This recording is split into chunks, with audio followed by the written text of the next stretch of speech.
Sobat YouTube tercinta, kita lanjut pembahasannya. Pilihan untuk tinggal di kota atau di desa terkadang menjadi pilihan yang sulit. Kota maupun desa memiliki kelebihan dan kekurangannya masing-masing. Sebagian orang lebih memilih tinggal di desa daripada di kota. Tapi ada juga sebagian yang sebaliknya. Berikut beberapa alasan kenapa seseorang memilih tinggal di desa.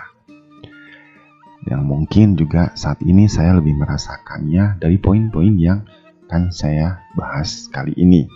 Pertama, lingkungan yang lebih alami dan lebih sehat. Lingkungan di desa yang masih banyak ditumbuhi pepohonan membuat suasana desa terlihat lebih indah, lebih alami, dan pastinya lebih sehat.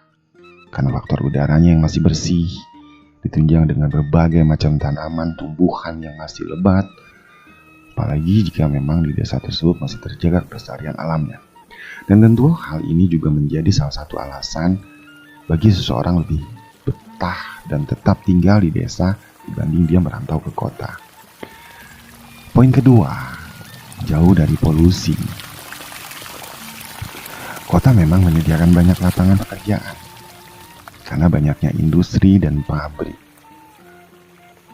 Tentu ini menyebabkan kota menjadi sebuah magnet yang menjadikan kota besar menjadi lebih padat penduduk dibanding di desa. Tapi jangan lupa asap-asap pabrik dan juga asap-asap kendaraan yang menjadikan limbahnya juga buang ke sungai-sungai yang ada di kota. Semua itu menyebabkan polusi dan tentu kota menjadi lingkungan yang kurang sehat untuk tinggal atau hidup. Berbeda dengan desa.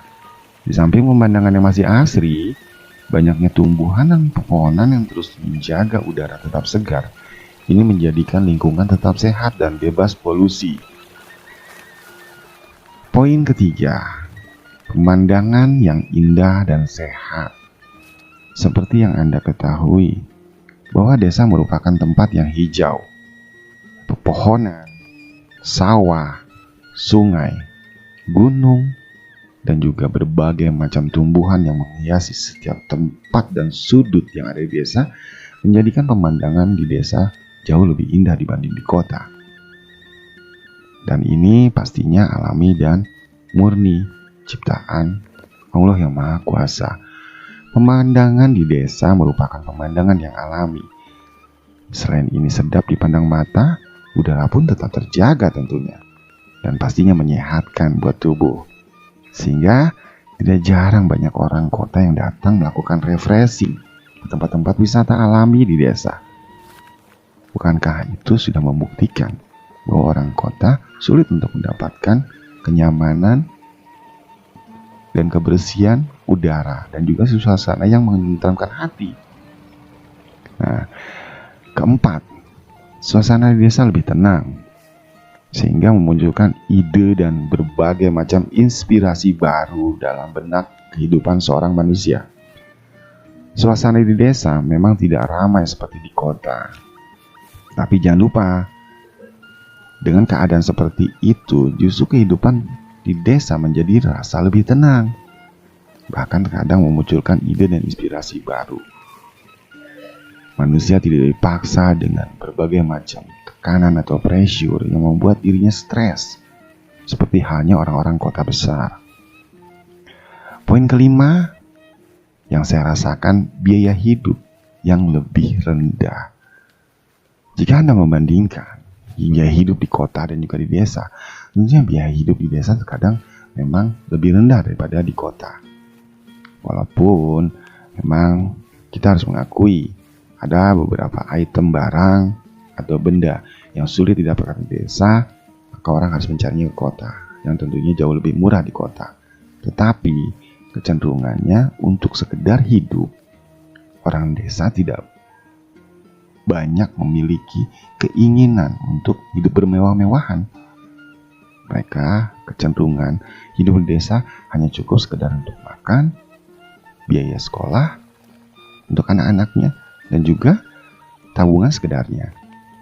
Nah, karenanya banyak kebutuhan pokok yang diproduksi sendiri oleh warga desa. Seperti contoh, misalnya Rata-rata warga desa memiliki sawah yang mereka kerjakan sendiri. Kelebihan hasil bumi tersebut tentu tidak mungkin dipakai sendiri semuanya, tapi sebagian dijual yang akhirnya dinikmati oleh orang kota. Dan tentunya apabila kita menjadi tetangga yang baik, bukan tidak mungkin diberikan kesempatan untuk membeli dengan harga yang murah, bahkan gratis. Walaupun ada beberapa sebagian melakukan sistem barter antar barang dengan barang. Belum lagi hasil bumi yang lain, ada sayuran, lauk pauk, dan banyak lainnya. Ini yang membuat pikiran saya bahwa biaya hidup yang lebih rendah di desa itu bisa tercipta ketimbang seseorang hidup di kota. Poin selanjutnya yaitu poin ke-6, kerukunan antar tetangga. Berbeda dari masyarakat di kota besar, kerukunan merupakan simbol penting bagi masyarakat desa. Gotong royong pun selalu tercermin dan masih tercipta dalam kehidupan mereka. Contoh sederhananya adalah kerja bakti. Walaupun di kota-kota besar masih ada budaya kerja bakti, tapi tidak seperti budaya kerja bakti yang ada di desa. Tetapi tidak hanya kerja bakti yang bisa kita lihat, masih banyak hal yang menunjukkan kerukunan masyarakat desa. Kerukunan dan gotong royong inilah yang menyebabkan masyarakat desa saling mengenal satu sama lainnya. Jika di kota besar, Anda menanyakan nama seseorang di sebuah perumahan, kemungkinan Anda tidak akan menemukan orang tersebut secara langsung, kecuali jika Anda bertanya tentang alamat dan nomor rumah. Ini sangat berbeda jika Anda menanyakan nama seseorang di sebuah desa yang kemungkinan tempat tinggalnya dari satu rumah ke rumah yang lainnya agak berjauhan. Tentunya Anda dengan mudahnya akan diberitahu tempat tinggal orang tersebut, meskipun Anda berada di jarak ratusan meter tanpa menanyakan alamat dan nomor rumah secara detail. Poin yang ke-7, solidaritas kehidupan di desa masih sangat tinggi. Setelah Anda membaca contoh kecil kerukunan masyarakat di desa sebelumnya, semua itu tidak akan terjadi tanpa adanya solidaritas masing-masing individu. Solidaritas inilah yang menyebabkan mereka saling rukun, saling mengenal, saling peduli, dan saling membantu. Di desa, jika seseorang melihat tetangganya sedang sibuk mengerjakan sesuatu, maka ia akan datang tanpa disuruh dan turut membantu tanpa harus dimintai pertolongan. Apalagi jika tetangga mengadakan sebuah acara pesta, hajatan, pernikahan, atau yang lainnya, maka tetangga sekitar pun akan ikut membantu meskipun tidak dimintai pertolongan. Malah sebaliknya, mereka merasa malu jika tidak turut membantu. Dan inilah solidaritas tinggi antara sesama masyarakat desa yang tentunya sudah tidak ada lagi di perkotaan. Poin ke-8, sopan santun dan ramah tamah. Coba Anda lihat, apakah budaya, adab, sopan santun, dan ramah tamah masih banyak dijumpai di kota? Tentu saja masih. Tapi jika Anda bandingkan dengan masyarakat desa, budaya sopan santun dan ramah tamah memang terkenal. Yang terjadi bahkan ketika saling bertemu di jalan pun mereka akan saling menyapa walaupun itu tidak kenal. Sopan santun dan ramah tamah ini adalah ciri khas yang diajarkan oleh orang-orang tua dulu. Banyak kasus bahwa anak-anak desa yang pergi ke kota akan menjadi sasaran bagi para penipu. Sebenarnya mereka tidak bodoh. Hanya saja sopan santun dan ramah tamah terhadap sesama inilah yang selalu diajarkan dan sudah menjadi watak karakter bagi masyarakat pedesaan. Sehingga mereka terlihat sangat lugu dan menjadi sasaran empuk bagi para penipu di kota besar. Ini adalah bukti bahwa masyarakat desa sangat menjunjung tinggi nilai kesopanan dan keramah tamahan. Poin yang 9, adat budaya yang masih dilaksanakan. Adat dan budaya merupakan warisan nenek moyang yang seharusnya tidak dibiarkan hilang begitu saja. Dan tentu saja dimanapun tempatnya, pasti ada adat dan budaya yang dulu pernah ditegakkan. Dalam kasus ini Masyarakat desa adalah masyarakat yang masih memegang adat dan budaya. Tentu saja ada banyak adat dan budaya yang tergantung pada masing-masing desa. Misalkan tradisi tilik bayi atau menjenguk anak yang baru lahir. Nah, ini masih banyak dilakukan di desa, walaupun di kota besar juga tetap masih ada budaya tersebut. Tapi adat dan budaya seperti ini tentunya mereka yang memang dari pedesaan dibawa ke kota tentunya sudah tidak ada suasana yang sama. Yang pasti mulai agak terluntur sepanjang perjalanan waktu. Apalagi di kondisi pandemi seperti sekarang ini di mana setiap orang dibatasi untuk berkumpul dan bertemu. Benar kan? Nah, poin yang ke-10.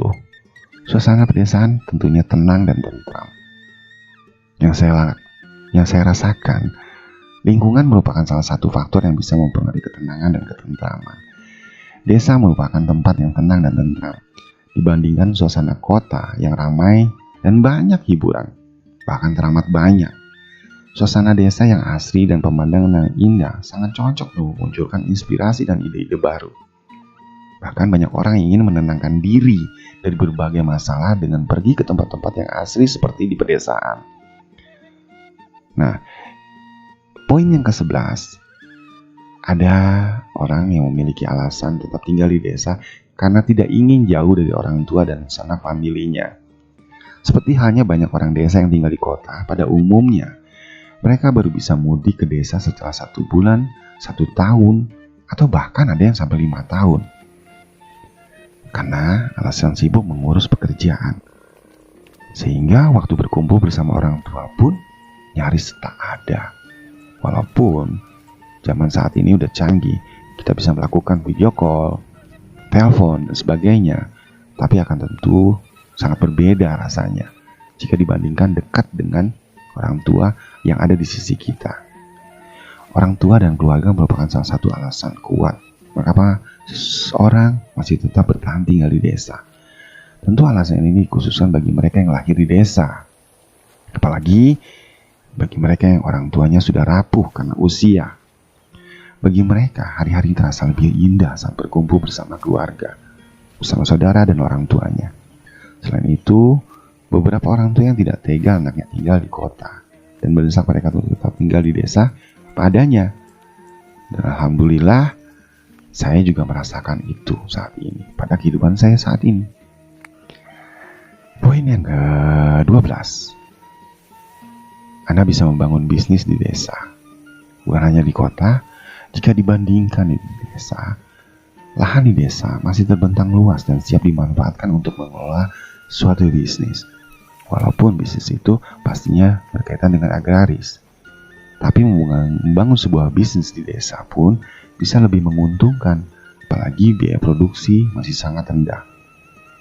Dana yang disiapkan atau modal untuk kebutuhan sehari-hari pun relatif lebih sedikit. Dan perlu Anda ketahui juga bahwa saat ini di desa-desa sudah banyak berdiri bisnis dan perusahaan-perusahaan UKM yang menghidupkan desa itu hingga mendapatkan pemasukan dan omzet yang kadang-kadang tidak kalah dengan kehidupan di kota. Poin yang selanjutnya, Anda pasti tahu bahwa tingkat kriminalitas lebih rendah di desa dibandingkan di kota. Jika melihat berita hangat di acara berbagai TV, berita yang ada di koran, di media-media, kasus pembegalan, perampokan, pemerkosaan, tentu lebih banyak orang terjadi seperti ini yang mengaku kehidupannya ada di kota. Penipuan, pencopetan, pencurian, pembunuhan, dan hal kriminal lainnya lebih banyak ditemui di daerah perkotaan. Walaupun memang betul, kita harus mengakui kejadian kriminalitas pasti di setiap tempat ada. Namun jika dilihat dari volume dan juga kuantitasnya, lebih banyak terjadi di kota. Tingkat kriminalitas di kota lebih besar, seperti halnya banyak orang mengatakan bahwa kehidupan di kota itu keras dan harus ekstra hati-hati.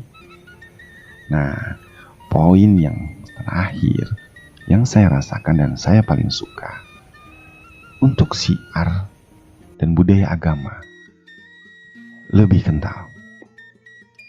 Jika melihat sekaligus mendengar anak-anak kecil yang pandai mengaji, gadis-gadis yang memakai jilbab, serta suara lantunan suara ayat-ayat suci Al-Quran yang terdengar di surau-surau, masjid, dan musala-musala kecil, tentu hati Anda menjadi lebih nyaman dan bahagia.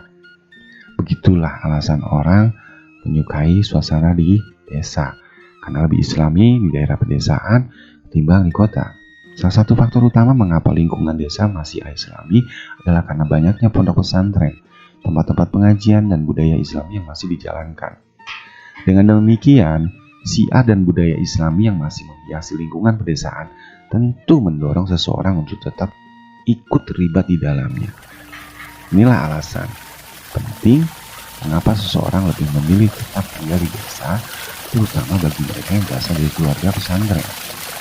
Nah, hal ini juga tidak bisa dipungkiri karena kehidupan stres yang memang jauh dari keadaan agamis dan religius itu sangat sulit didapatkan di kota-kota besar. Nah, Sobat Manjatub, mungkin demikian beberapa alasannya membuat mengapa seorang lebih memilih untuk tetap tinggal di desa atau hijrah ke pedesaan seperti saya, meskipun daerah pedesaan lebih sederhana. Tinggal di desa, kenyataannya yang saya rasakan itu lebih memiliki ketenangan, walaupun ada kelebihan dan kekurangan. Nah, ini bisa Anda jadikan pertimbangan bagi Anda yang ingin hijrah atau tetap ingin tinggal di desa.